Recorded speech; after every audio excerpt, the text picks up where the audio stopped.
Sa piling mo, from riches to rags ang buhay ngayon ni Kendra at sinisisi niya ang kanyang sarili doon.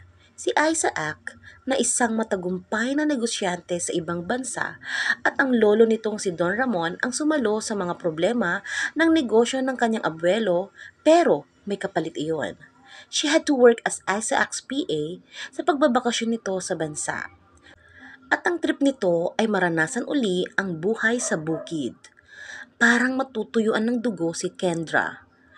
Pero kung gaano kabagsik sa kanya ang binata noong una, iba ang ipinakita nito nang magkasama na sila. From a total turn-off, he transformed into a man of her dreams. He knew how to kiss her tears away and how to make her feel like the most precious gem in the world.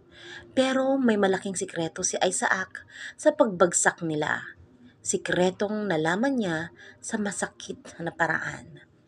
Abangan ninyo ang kwentong ito sa Tagalog Kilig Bedtime Stories.